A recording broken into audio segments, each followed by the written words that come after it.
Please subscribe, you won't lose anything but it will be a great help. Thank you. When we think of the word discipline, we either think of one or two things: hard work and David Goggins. When people like you and me say we want to be more disciplined, it usually means a few things. I want to get my life together, I want to get better grades, I want to make more money to flex on people, and I want to flex on people with my money. But there are two problems. First is that discipline is not easy. If it was, then everyone would have six-packs and would be driving around with Lamborghinis and Bugattis. The other problem is that we think that a random motivational TikTok at 3 AM in the morning is going to get us to be disciplined the next day. But we know damn well that we're hitting that snooze button as soon as that 5 AM alarm clock goes off that we set for ourselves. So how do we actually become disciplined? But before we actually know how to be disciplined, we first have to understand why it's so hard to be disciplined in the first place, and why we choose to play video games and doom scroll instead of getting our life together. First, we need to ask ourselves this one question: why do you want to be disciplined? Well, it's probably because you have a goal you want to achieve, but forcing yourself to do the necessary work is a struggle for you. But why is that? Well, because every single technological advancement in our modern society has conditioned our brain to crave comfort and avoid any discomfort, which makes being disciplined so much harder. For example, are you feeling hungry but got no food in your fridge? Well, you can get McDonald's in 5 minutes with a few clicks on your phone. Want a feeling of progress in life but you don't want to put in the work? Well, you have video games. Want a feeling of love but scared to talk to women?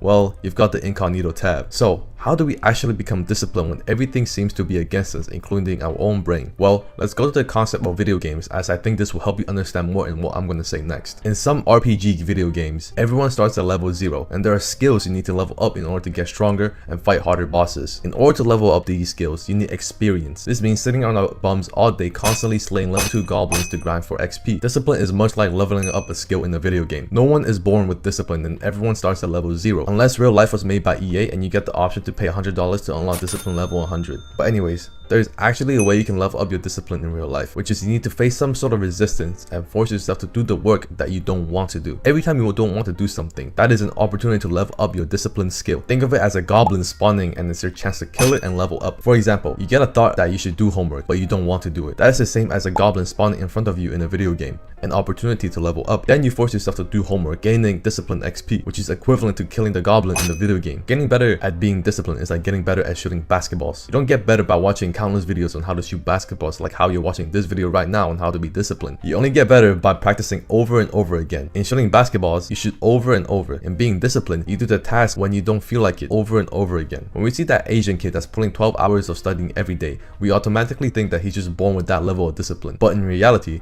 they've just been training and been leveling up their discipline skill longer than you have.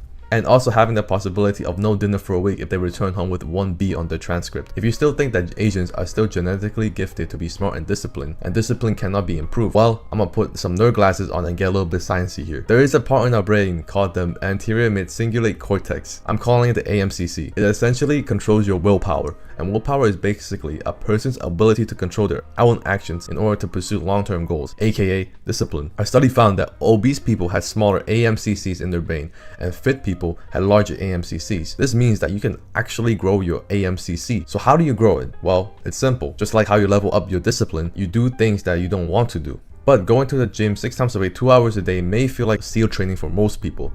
But if you find it enjoyable, it will not grow your AMCC. It has to be something you hate. For gym people, it may be not hogging a machine for 2 hours straight. So it's important to note that in order to grow your discipline, it has to be things that you personally don't want to do.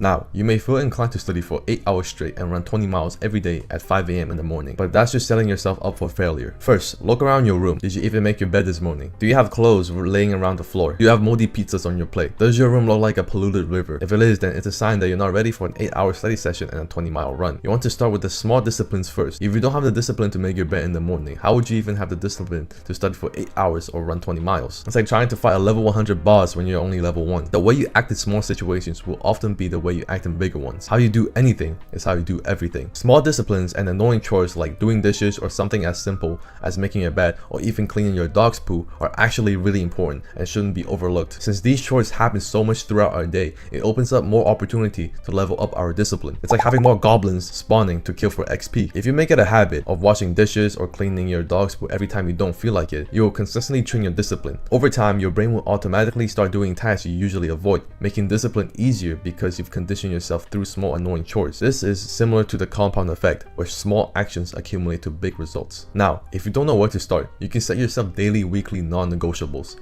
These are minimums that you're going to do every single day. For example, the non-negotiables I have for myself are to work out at least 4 times a week and do at least 3 hours of deep work every day. I don't like working out or scripting videos, which is a part of my deep work. But by setting these non-negotiables, I'm constantly training my discipline and I'm always moving towards my goals. But you want to start small and make the non-negotiables reasonable so you can almost stick to it every day. Eventually, when these become easy, just add more to the non-negotiables. Some people may think that discipline is an act of putting yourself through constant discomfort and torture for the rest of your life. While it may seem like it, but it can also be seen as an act of self-love. If you love yourself and really truly respect yourself, you wouldn't do things that are harmful for yourself, like eating that bag of chips that's made with ingredients from the periodic table, or grabbing lotion and going on incognito to fry your dopamine receptors with adult content. If you really love yourself, you would instead do things that your future self can be proud of. You will never regret doing the hard task, but will always regret not doing it. Think about it. When have you ever went, damn, I wish I didn't do my homework. I wish I procrastinated instead. Really, think about your future self. Having to be fat 24 hours a day is harder than exercising just for 1 hour today. Being broke is harder than working on your side hustle for only 2 hours today. Being kicked out of your home because you got a B on the test is harder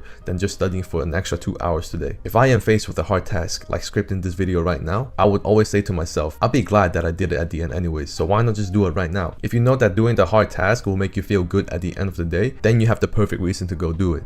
But now, let's imagine your morning is like a breakfast buffet. You start with a bowl of plain oatmeal. It's alright, a bit bland, but it tastes good enough for you. Then you spot a stack of pancakes drenched in syrup and decide to dig in. They're delicious and your taste buds just wants more of it. But now the oatmeal seems more bland and more boring, and suddenly you can't imagine going back to the oatmeal because pancakes just taste better. This scenario is a lot like starting your morning by scrolling through TikTok instead of tackling something hard and productive like studying or running. TikTok is a stack of syrupy pancakes. If the pancakes didn't exist, you'll probably stick with the oatmeal and still find it tasty since there's nothing better to compare it to. But once you've tasted the pancakes, the oatmeal just doesn't cut it anymore. So it's important that we do hard things first thing in the morning when we wake up. If you scroll on TikTok before you study, you won't want to study anymore because TikTok is already more fun and stimulating compared to studying. That's why some people wake up so early to go for a run, because running and waking up early is hard and it sucks. But they know that they're setting themselves to do more hard work for the rest of the day. It's like building up your tolerance for hard tasks. If you can survive a hard morning run, then studying will seem like a walk in the park. But if somehow you still struggle with discipline, I want you to go grab a piece of paper right now. Write down everything the disciplined version of you would do. What do they eat? What does their day look like? How do they act? Write everything you can think of and strive to be that person every day. As cringe as it may sound, you could even try imagine yourself as your favorite badass anime warrior, but just don't make it weird around people. Make discipline as a part of your identity because people act in line with the person they think they are. For example, Michael Jordan always thinks that he's a winner, so every time he loses, he will double down on his efforts and win again. People think that there's some kind of life hack that will make you more disciplined. You could try all of these techniques, but at the end of the day, it just comes down to doing the things whenever you don't feel like doing. It's gonna suck. But the suck is going to eventually pay off, and your future self will thank you for it.